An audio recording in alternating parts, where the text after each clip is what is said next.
Great to be here with you today. I'm not going to spend a lot of time on my personal testimony because I have a lot of other things that I want to share with you. I'll just say that I was raised in a family, Christian mother and father, and had 7 brothers and sisters, and they all voted me most likely to go to hell. I turned out to be the only pastor among them. But I met, as Dave mentioned earlier, I met him. We were both serving under his father. I was an elder there, and he graduated from Bible college and took over the school also and the Bible college there that we had at Rhema. So we've been together actually since 1980. That's 42 years. And Dave mentioned I want to start off at the incident in 1997 that we had where Anton LaVey's daughter came seeking help. Hid it from us that she was Anton LaVey's daughter at first, but eventually we found out when he astral projected into his daughter, and Dave tried to rebuke a demon, and he said, F you, F Christ, F God. I'm not a demon, and you can't make me do anything. And Dave said, okay, Anton, I'll just preach you a good sermon. He cracked open the Bible, and as Anton started screaming and shrieking and cursing, and he left. And so that's the way we get rid of him, when he started astral projecting into his church, into his daughter. But when this incident happened, we didn't know our head from a hole in the ground. And here all of a sudden we're up against the most powerful warlock in America.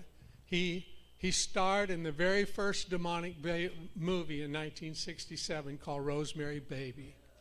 He wrote the Satanist Bible, and he started the first Church of Satan in San Francisco. I was 67, 68, and 69. And here God pits us against this man, and we don't know anything that's going on. So here we have at Dave and Cheryl's house, sometimes there was as many as 75 people at his house. And you would have half a dozen guys walking around with an AR on their back or a 45 daring, because see, Anton had told Dave that he was going to kill him. And so you have all these people, police in his yard, walking in circles around, armed, daring Anton to walk on the property. But anyway, none of us knew anything about deliverance, and you would have 75 people trying to work their way in, just so they could say, go in Jesus' name. And none of us knew anything what we were doing. And so I believe it was maybe 1998. That battle lasted from July until Dave said the night before Halloween. And that's when we all gathered in a circle. And we held hands. Listen, I don't want you to think that we stepped over our bounds. Peter did the same thing. But 12 of us gathered together outside his ranch, held hands, and said, Lord, if Anton is never going to repent, we sever the silver cord and we send him into eternity. And they found him. They found him, I think, 2 mornings later, dead. So now, before any of you say, how dare you? You cursed him with death. Peter did the same thing to Ananias and Sapphira. Anyway, we didn't know a whole lot about what was going on, and Dave, and I believe it was 1998, Dave asked me, he said, would you like to go with us? He had went the year before. So would you like to go with us to the Pensacola revival? I said, yeah. So I went with Dave. Actually, there was about 20 of us that went. And at the time, Stephen Hill and John Kilpatrick, and they had invited a Jewish man by the name of Michael Brown to come down from the north, and he started a school there in the Pensacola church. Anyway, Stephen Hill would preach every night, and then all 3 of them would just walk through the crowd, touching. And I remember Michael Brown was the one. He just walked through the crowd. He touched me. I went down, and when I got up, I knew how to cast out demons. I just had an intuitive ability to cast out demons. And I remember coming back with Dave and Cheryl, and we came back to Yuba City, and I just knew how to cast out demons. And then I received a prophetic word that you'll start a school and you'll train others to train others. And so since that time, traveled 26 nations, and training people, trying to train people everywhere I go. But I want to share an incident I had. It was the year Brian went with us. I believe it was 2007, and I had taken a team of 15 people to Cambodia, and we were speaking in the largest church in Cambodia, in Phnom Penh, New Life Fellowship. And one of the elders there is a Cambodian man by the name of Mara Kong. And so anyway, when I speak afterward, when you speak, you expose demons and they come to the surface. When you're teaching on deliverance, you don't want them to go back like a rabbit going back into its hole. You want to get rid of them when they come to a surface. So when I speak on deliverance, then I'd pray for people. So that year, I said, could I have the team? And I was actually referring to the team we brought from America, you know. And but all of a sudden, there was more Cambodian people came forward than the 15, 14 people that was with me. And so the next day, I mean, and they were right along. We had a big long line, and they were just praying for people, you know. And I remember one of the guys that came with me. God puts a special grace on your life when you go on a mission trip. And I remember there was one person, and he touched a Cambodian, and they went down like this, and he goes like this. He's startled, you know, and he's looking at his hand. And I just glanced over. When you're praying, usually I just stay on the microphone. But I was watching this whole thing, and I got a kick out of seeing him like this. But anyway, it's the next day now, and Mara and I were having lunch together. And I said, you know, Mara, I said, last night when I spoke, I said, you guys fielded a larger team than what we brought from America. And Mara said something. It caused me to get a big lump. I almost started crying. He said, well, isn't that what you teach us to do? And I still get a lump in my throat when I think of that, and I teared up and I said, well, thank you, Mara. And it was the prophetic word that I'd received. You'll train others to train others. But I want to tell you about one other incident that happened in Cambodia that was a miracle. See, Dave in 2004 had invited me to go along with him to Cambodia. And the very first time we went, we were speaking not in that big church, but we were actually speaking for a pastor's conference that a guy we used to call Big Steve Hyde, still call him Steve Hyde, but he had invited us to come. And we was in a long building that only had 3 walls. This wall right here only had about 6 or 8 foot of wall, and then it was just all open. And the windows there in that little wall of about maybe only 10, 12 foot long, they had bars. All the windows in Cambodia, they don't have glass. They just have bars most of the time. Anyway, so we're in this long building, and we're having breakfast because some of those people had walked for 100, I don't know how long. I started to say 100 miles. I don't know if it was that long, but some of them had walked to get there because they were pastors of outlying churches. But anyway, Steve walks over to me and he says, I want to introduce you to someone, Jess. And I said, okay. And these people were the little spindly plastic chairs, you know. And as I walked toward this group of people that was all sitting, I noticed that one of them was at least a foot taller than all the rest of them. And the average Cambodian is about 5'4", you know. But this man was well over 6 foot tall. And so Steve walked up, and the man was sitting there. And Steve says, Pin, I'd like you to meet a friend of mine. This is Jess. And Pin, very shyly, he looked up at me and he nodded, and then he stood up, and I said, hi, Pin. And so then Steve said, hey, I want to talk to you, Jess. And he led me away maybe 20 or 30 feet, and he said, that man has killed more people than he has no idea how many people he's killed. And I said, really? He said, yes, you need to understand something. Everyone you're speaking to today, they're either ex-murderers, that they killed for the Khmer Rouge, or either their victims. And he said, in fact, my family only has one sister that survived, the whole family, whole extended family of probably 20, 30 people. Anyway, he said, Penn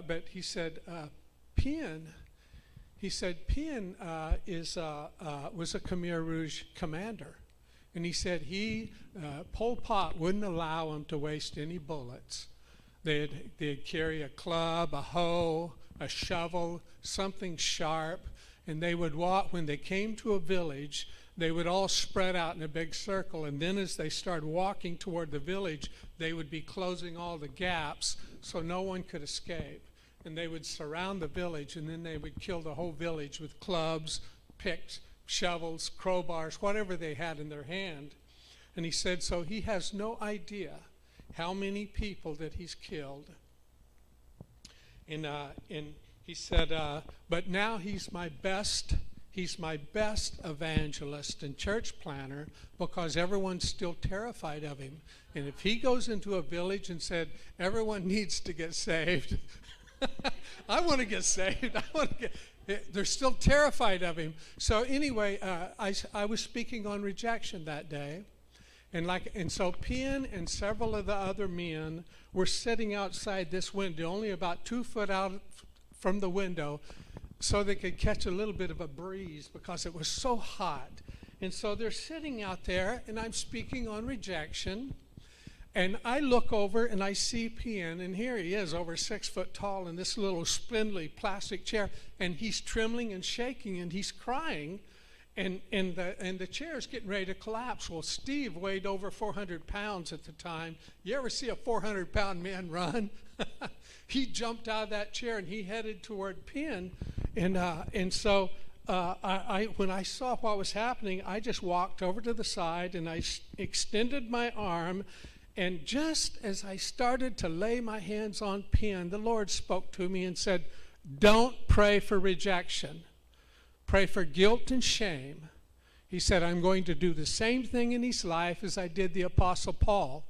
He has too much to do to struggle. And, you know, the Apostle Paul said, I can't really afford to look back.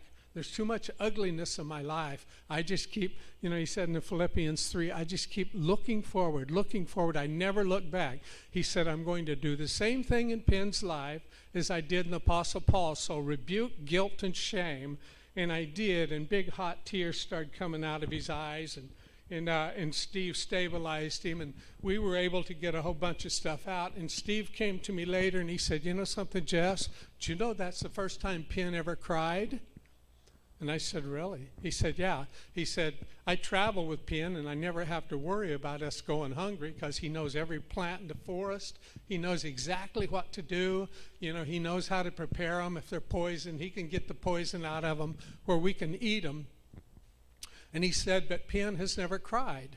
And I said, really? And I said, under what circumstances did you find out he's never cried? He said, because he was telling me how many times he'd been shot, and how when he's not sure how old he is. He thought he was 39, but he was either 8 or 9 years old when the Khmer Rouge commander came through, and his mother made the man mad, and he got ready to kill her. And she said, you can have my son if you won't kill me. So he took Penn, and Penn started running with Khmer Rouge.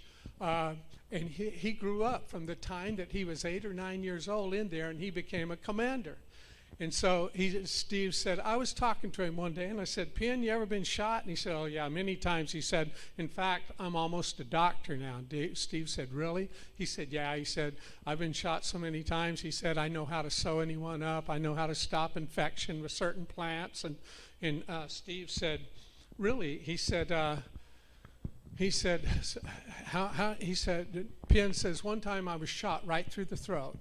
He said it missed my throat, missed my spine, went right in one side of my neck with an AK-47, went right out the other. And Steve said, did you cry? And he said, no. And he said, did it hurt? And he said, hell yes, it hurt. And he said, but I just don't cry. I just don't cry. Well, so anyway, I felt so honored that God could use me in just a small, tiny way, just for a few minutes, to help this man that was going to do so much for the Lord, Pin went on to plant so many churches over Cambodia. And the last time I ever saw Pin, we were at a place called Krache. It means a garbage dump. In a place called Krache, and it had about 30 young people there. That was, and I saw Pin, and he was sitting in a chair, and he had this little boy. He's probably 3 years old. He's sitting on his lap. And Pin has this long needle-type pin, and he's lancing a big, ugly boil in this little old boy's ear, and this little boy's squirming and crying. And with the precision of any of our finest surgeons, Pin took that, and he just went just like this. It went down to that little guy's ear, and it ruptured, and that little guy smiles, and he jumps off of Pin's lap, and he goes running off. A few years later, Dave and I both got the word from Steve. He said there was a case of dysentery that broke out in that same place where I'd seen him do that for that little boy's boil in his ear. And anyway, there was a case of dysentery that broke out, and Pin stayed up all night, treating those kids, taking care of him. And still get choked up. When everyone woke up the next morning, Pin was sitting in a chair, and he was already in heaven. He had went to be with the Lord, but I just thought, wow, what a hero of the faith. To start out having murdered more people than he could even count, and now doing so much for the Lord before he went home. And I think he was only 42, 43 when he went home. But I've looked back on Pin, and I thought, Lord, I'm so thankful that you allowed me, that he didn't struggle with guilt and shame. He just kept, what am I going to do for Jesus tomorrow? And deliverance, I don't really have time to talk to you a whole lot about my deliverance, only to say they were really weird. I'd cast demons out of about 150 people. And Dave and I had a ploy going on. He had a church of 1,700, and he said, I got to turn it very slowly, Jess, without trying to lose everyone. And he said, so I want you to cast out demons in the back room, but don't tell anyone you're doing it. And he said, and I'll just keep salting, turning until we get this whole crew turned around. So I remember I'd probably cast demons out of 150 people, and I'd see people. I saw what Deborah did, and turn into a big snake, and another woman, Kelly, that was another snake, I'll let Dave talk about those things, but anyway, I saw a lot of weird things, I was praying for one young lady. I saw 186 wires leave her body. Every time we'd cast a demon out, a wire would start sticking out, and sometimes we had to take her to the doctor because there was too many of them coming out of her body. But they were from programming. She had been programmed down by some people that called themselves the Germans or the heathens or the devil worshippers down in Arkansas, that they had been brought from Germany in 1830. And but anyway, I saw all kind of strange things, and but when I started praying for myself, it was one Saturday morning, and I got up about 5 o'clock in the morning, and I had drawn out a list of the things. These are all problems in my life. And so the very first one I called out, when the demon came out of me, he screamed like a dog or a wolf that someone was beating to death with a 2x4. And I couldn't stop it. I could not stop it. I'd seen other people do weird things, and I thought, can you not do that? I could no more stop that scream, howl from coming out of and it scared my wife so bad. She comes running into the living room. She says, Jess, they're going to call the police on us. They'll think we're killing animals in here. And I said, babe, go back to bed. And she said, well, I'm calling Jason. That was my son. I said, no, don't call Jason. I can handle this. Go back to bed. And she sort of danced around. She ran back into her bedroom and locked the door until I was finished. But mine was as weird as anything that I've seen. Now, since then, I'm sure that any one of us would say, deliverance is an event. It's a process. From time to time, I'll still feel something inside, and I'll rebuke it, and I'll start coughing. It doesn't scream like a wolf, but for those of you that think that deliverance is an event, it normally isn't. It's a process, and I don't think you arrive until you start enjoying the battle. When you sense, when you feel anything inside you. All you have to do is start rebuking, and stuff leaves. But I remember my wife at first, Pastor Dave asked her if she would go to Portland with 75 of us and she said, no, Pastor, she said, I don't have any demons and I'm not going to go. And Dave said, would you do us a favor for me? And she said, okay. Before it was over, she said, Jess, I think I have enough demons to start my own hell. So I just want you to know, what we're going to be doing today is to start you down the road to freedom and deliverance. But I would say this, that the best school that you will ever go through is the school of gaining freedom yourself. It will teach you so much. We've learned so much in the last 27 years. But in closing, I want to share two things with you. One of the things that we learned is that some demons have a legal right to be in us. Not all, not most, but some. When God gave Moses the law, you can find it in Exodus chapter 20 and verse 5. He said, Moses, tell the people not to bow down to other gods, not to worship idols. He said, because I will visit their sin to their children, to the third and fourth generation. Now, we have found over and over again, I've been praying for someone, a demon will say, F you, I don't have to leave. I have generational rights. And I'll just start hammering them until they tell me, Yeah, father murdered great-great-grandfather murdered 4 generations ago. And I'm a demon of death and I have legal rights and you can't get me out. So what we've learned to do is to deal with legal rights before, because you don't want to be pounding on a demon and he goes like this, I know something you don't know. And so I'm going to lead you in a prayer with legal rights. The other thing that I want to do this morning is before I hand the mic back to Pastor, I want to talk to you about the other legal right that an evil spirit can have in your life. And some of you sitting here are young people, and you have a lot of life to live. And Jesus said, he said in Mark, offenses will come. And in Luke, he says offenses must come. Now, as you live through your life, you're going to have people sometime that will betray you. They may be a believer, maybe not. You may have some people cheat you. You may have people lie and slander on you.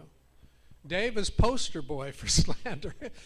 He's been slandered. Witches in England called and said, we curse you every day. We curse you every day.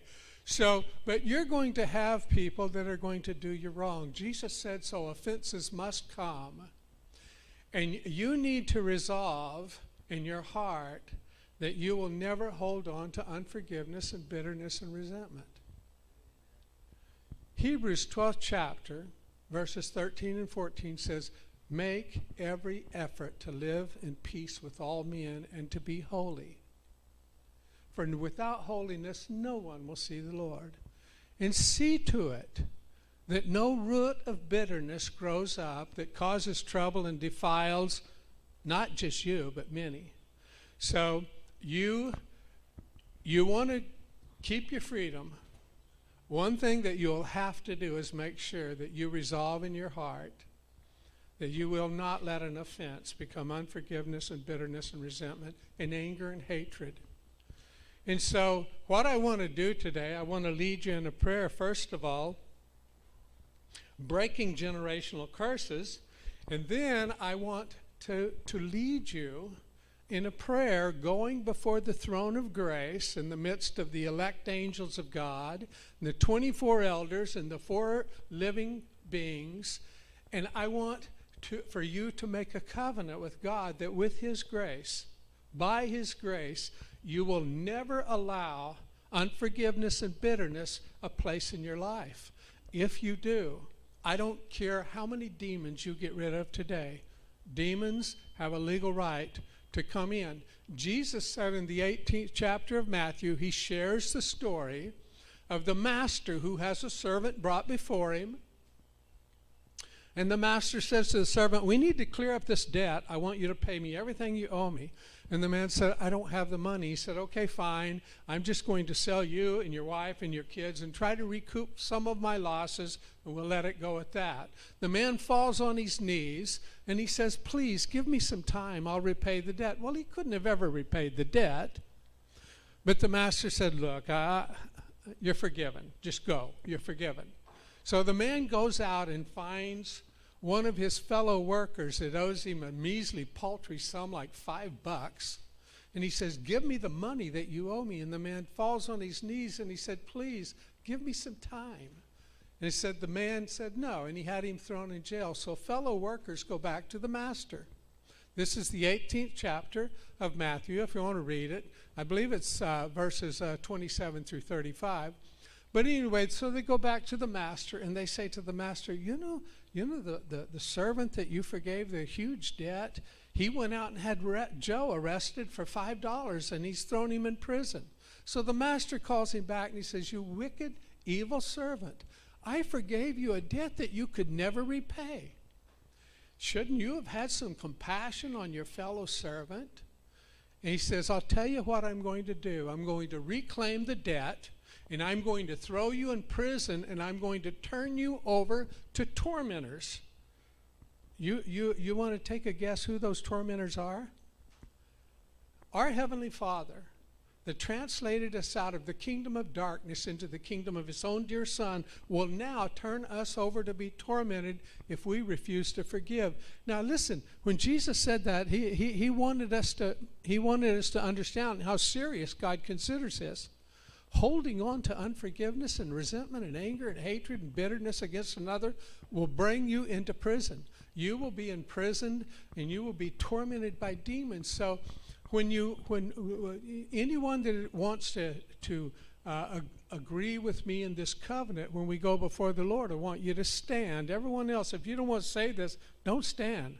Because Solomon said God absolutely doesn't take he doesn't take kindly to people who make a promise to Him and then won't try to keep it. So if you're ready to enter into a covenant, first we're going to break generational curses, and then I'm going to lead you, and we're going to make a covenant in front of God, in front of all the angels, the living creatures, and we're going to covenant that with His grace, we'll never, ever allow an offense and bitterness to take hold in our life. Anyone that wants to join me in this, would you please stand?